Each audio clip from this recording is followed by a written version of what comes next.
घाटशिला उपचुनाव का जो परिणाम है, रुझान जो है वो आ रहा है, इस विषय में आप क्या कहेंगे? कहाँ कुछ कमी रह गई? नहीं, कमी कुछ नहीं। जो देखिए, सबसे पहली बात है कि तो दोस्तों बहुत बड़ी खबर आ रही है। टाइगर जयराम महतो का घाटशिला उपचुनाव को लेकर के सबसे बड़ा बयान सामने आ चुका है। घाटशिला उपचुनाव में जेएलकेएम जो है प्रदर्शन की, वो अच्छा प्रदर्शन की, बुरा प्रदर्शन की। अब चूंकि घाटशिला उपचुनाव का जो रिजल्ट है वो लगभग आप लोग मान सकते हैं कि आ चुका है। चूंकि अभी जो है 18 राउंड की गिनती हो चुकी है, 20 राउंड टोटल गिनती होना बाकी है। बस अब सिर्फ 2 राउंड की गिनती बाकी है और फिर क्लियर हो जाएगा कि घाटशिला का विधायक कौन बनेगा, घाटशिला के कुर्सी पर जो है कौन बैठेगा। लेकिन हम बात करेंगे, आपको बताएंगे भी कि कितना वोट जो है वो सोमेश सोरेन जी को या बाबूलाल सोरेन जी को या फिर जेएलकेएम के प्रत्याशी रामदास मुर्मू जी को कितना आया। क्या जेएलकेएम की ये हार है, क्या जेएलकेएम हार गया या फिर जेएलकेएम जीत गया,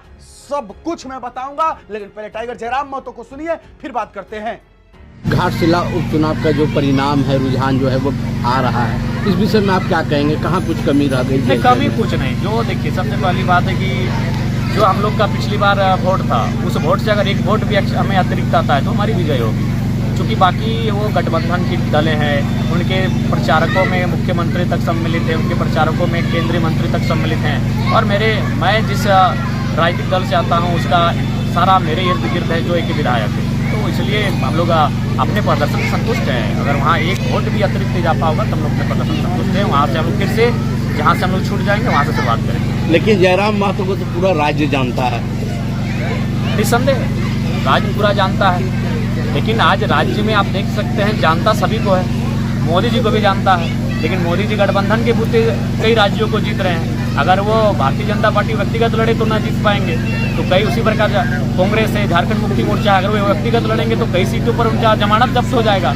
तो वो तभी जीत पा रहे और अच्छा परफॉर्मेंस कर पा रहे जब वो गठबंधन में आ रहे हैं। लेकिन एक युवा जो अकेले लड़ रहा है तो उसे अकेले लड़ना एक सराहनीय विषय है। वीडियो नहीं है, पूरा प्रभार में पूरा अनुमंडल क्षेत्र चल रहा है। सुनिए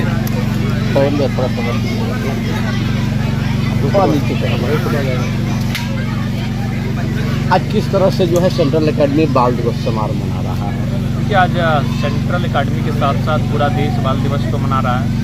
बाल दिवस यानी हम लोग इस दिन पंडित नेहरू को विशेषकर याद करते हैं, उनकी जयंती है। पंडित नेहरू इस प्रांत के, इस राष्ट्र के पहले प्रधानमंत्री जिन्होंने उस समय इस देश के आधार को रखने का काम किया। कहीं न कहीं उनका दूरगामी सोच आगे इस राष्ट्र को आगे की ओर ले जाने के लिए बाकी के जो प्रधानमंत्री बने उनका अनुकरण करते हुए आज इस राष्ट्र को आगे लेकर जा रहे हैं। आज डुमरी में लगभग 10 महीने हो गए हैं, अब तक कोई अधिकारी नहीं है। प्रत्येक सप्ताह इस बात का हमें भी खेद है और एक जनप्रतिनिधि होने के नाते हम ऐसा नहीं कि इन विषयों को हम संज्ञान में नहीं रखे हैं। हमें लगता है कि ऐसे 7-8 दिन पहले, बल्कि हमें लगता है मीडिया हाउस के बीच जो आपका प्रेस क्लब है वहीं बैठकर हमने स्पीकर ऑन करके बात किया था विभागीय मंत्री मैडम से। उन्होंने कहा घाटशिला चुनाव के बाद यहाँ वीडियो की व्यवस्था की जाएगी और उसके बाद भी अगर वो नहीं करेंगे तो फिर उनसे बात होगी और फिर विधानसभा का जो सत्र चलेगा उसमें सरकार को हम निस्संदेह इस विषय पर कहेंगे कि भाई अगर आप अपने राज्य को लेकर अगर नहीं आप सही से कार्य कर पा रहे हैं तो बड़ा दुर्भाग्य की बात है कि कई पद रिक्त हैं। हमें लगता है कि एसडीओ और बीडीओ के अलावे लगभग 1 दर्जन पद हैं जो डुमरी अनुमंडल और प्रखंड में रिक्त हैं और इनको लेकर भी हम लोग गंभीर हैं। लेकिन करना तो सरकार के है, सरकार के अंगों को है, सरकार के विभागीय मंत्री को करना है और हम लोग उस पर लगातार दबाव भी बना रहे हैं। बाकायदा टेलीफोनिक हमें लगता है प्रत्येक 7 दिन में एक बार बात होती है और वही हम कहते हैं कि भाई कम से कम इसकी भरपाई की जाए। तो आजकल करते हैं और जब हमारी अंतिम बार उनसे बातचीत हुई तो उन्होंने घाटशिला उपचुनाव की बात कहा था। चलिए, टाइगर जयराम महतो जी ने जो सबसे बड़ी बात कही, पहले मैं इस पर डिस्कशन कर लेता हूं, फिर मैं बताऊंगा आपको कि आखिरकार फिलहाल जो अभी समय हो रहा है 5 बजने को है, शाम के 5 बजने को है, क्या रिजल्ट है, क्या है, मैं सब आपको डिटेल में समझाऊंगा। जेएलकेएम की हार है, जीत है, सब बताऊंगा। टाइगर जयराम महतो जी बोले कि अगर जेएमएम हो गई, बीजेपी हो गई, बीजेपी भी जो है वो किसी भी राज्य में अगर चुनाव लड़कर जीत रही है तो कहीं ना कहीं वो किसी क्षेत्रीय पार्टी का या किसी न किसी पार्टी के साथ गठबंधन करके चुनाव जीत रही है और ये बिल्कुल सच है और ये बिल्कुल सही है। आपको मैंने कल भी एक वीडियो बनाया था जिसमें मैंने ये कहा था कि कोई भी पार्टी जो है वो चुनाव जब लड़ती है तो वो गठबंधन इसलिए करती है ताकि उन्हें जो है एक ताकत मिल सके, अब चूंकि मान लीजिए महागठबंधन है, महागठबंधन में जेएमएम है, कांग्रेस है, आरजेडी है, भाई ये तीनों के तीनों बड़ी पार्टियां हैं। जेएमएम खुद झारखंड की बड़ी पार्टी है, कांग्रेस खुद पूरे केंद्र में बड़ी पार्टी है और आरजेडी भी बड़ी पार्टी है। अब ये तीनों एक साथ मिलकर के अगर चुनाव लड़ते हैं तो इससे क्या होता है, जैसे कि घाटशिला में अगर सोमेश सोरेन जी चुनाव लड़ रहे थे तो इनको जो है आरजेडी के सपोर्टर्स भी वोट करेंगे, कांग्रेस के भी सपोर्टर्स इनको वोट करेंगे और जेएमएम को खुद उनके सपोर्टर्स भी वोट करेंगे। सपोर्टर्स क्या होते हैं, अब चूंकि आदिवासी भाई बहन जो है वो ज्यादा अभी एजुकेटेड नहीं हुए हैं, उन लोगों के पास उतनी ज्यादा जो है मतलब समझ जो डेवलप नहीं हुआ। उन लोगों में क्या होता है, या फिर उन लोगों को छोड़िए, ये राजनीति में ही होता है, जो आरजेडी के कोर वोटर माने जाते हैं वो होते हैं यादव समुदाय के लोग और मुस्लिम समाज के लोग। कांग्रेस के जो कोर वोटर माने जाते हैं वो माने जाते हैं मुस्लिम समाज के लोग, दलित समाज के लोग, और वहीं हमारे जो जेएमएम के कोर वोटर माने जाते हैं वो माने जाते हैं आदिवासी जो है उनके कोर वोटर है। और समझने वाली बात है कि सोमेश सोरेन जी अगर चुनाव लड़ रहे थे तो उन्हें आदिवासियों का एकदम एक मुश्त वोट मिला, और जो है और इस तरीके से बीजेपी के जो हमारे कांग्रेस के जो सपोर्टर्स होंगे, जो मुस्लिम समुदाय के लोग होंगे, दलित समाज के लोग होंगे, उन लोगों ने भी जो है सोमेश सोरेन को वोट किया होगा, चूंकि वो कांग्रेस के सपोर्टर है और चूंकि कांग्रेस उनके साथ है।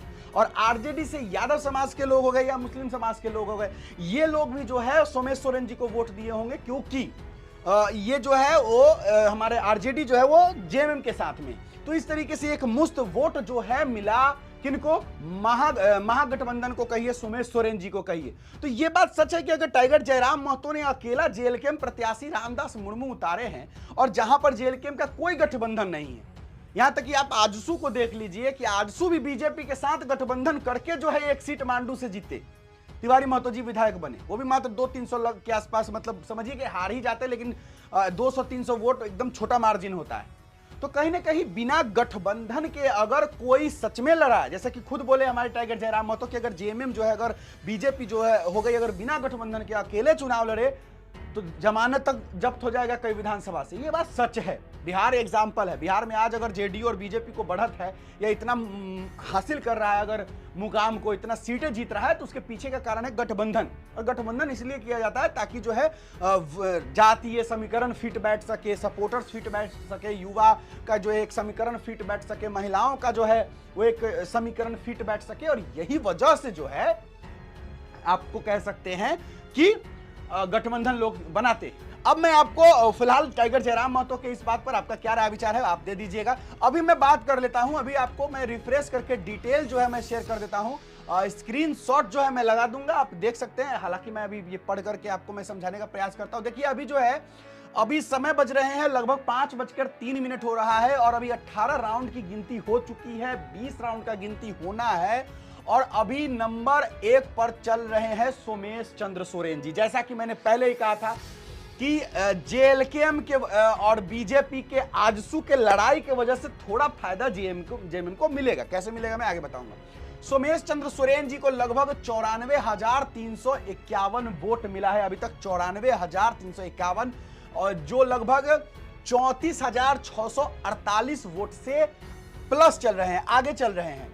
और बाबूलाल सोरेन जी जो कि बीजेपी के कैंडिडेट हैं, उनको मिला है 59,703 वोट, मतलब कि लगभग जो है 59,007, 60,000 मानिए कि लगभग जो है 60,000 जो वोट है वो बीजेपी के कैंडिडेट को मिला है। और रामदास मुर्मू को 11,330 वोट मिला है और वो तीसरे नंबर पर चल रहे हैं। देखिए रामदास मुर्मू जी एक तरीके से कह सकते हैं कि जेएलकेएम अकेला चुनाव लड़ करके अगर उतना लाया है, चूंकि पिछली बार लगभग 10,000 से भी कम वोट मिला था रामदास मुर्मू जी को, लेकिन अगर इस बार उनको 11,330 वोट सिर्फ 18 राउंड की गिनती में मिला, जबकि 2 राउंड और बाकी है, तो कहीं ना कहीं जैसा कि खुद टाइगर जयराम महतो बोले कि अगर हमें पहले बार से ज्यादा 1 वोट भी ज्यादा मिलता है तो हम अपनी उसे जीत कहेंगे। और ये बात सही है कि पहले की अपेक्षा रामदास मुर्मू जी को कहीं ज्यादा ही वोट मिला है।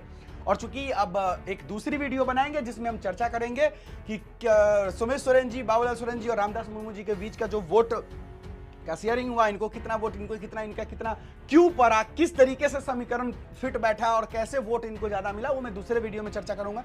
फिलहाल का अपडेट यही है, सोमेश चंद्र सोरेन जी आगे हैं और हो ना हो कन्फर्म ही मान सकते हैं अब, क्योंकि बहुत पीछे है बाबूलाल सोरेन जी, लगभग 34,000 वोट से पीछे है, तो बीजेपी का यहां पर दाल नहीं गलने वाला, जेएलकेएम का भी दाल नहीं गलने वाला है। जेएमएम जो है जीत हासिल कर रहा है, लेकिन जेएलकेएम को आप हारा हुआ नहीं कह सकते हैं। इसलिए हारा हुआ नहीं कह सकते हैं क्योंकि जेएलकेएम जो है अकेली पार्टी है और अकेले दम पर लड़ रही है, और जब वो अकेले दम पर लड़ रही है तो समझिए कि अगर अकेले दम पर लड़ करके जो है अगर वो उतना मुकाम हासिल कर रही है तो वो छोटी बात नहीं। चलिए फिलहाल अभी के लिए इतना ही है, फिर जैसा अपडेट आता है मिलते हैं। इजाजत दीजिए मुझे। मेरा नाम बिट्टू सिंह है, आप इस वीडियो को मिस्टर बिट्टू पर देख रहे होंगे। जोहार, जय हिंद।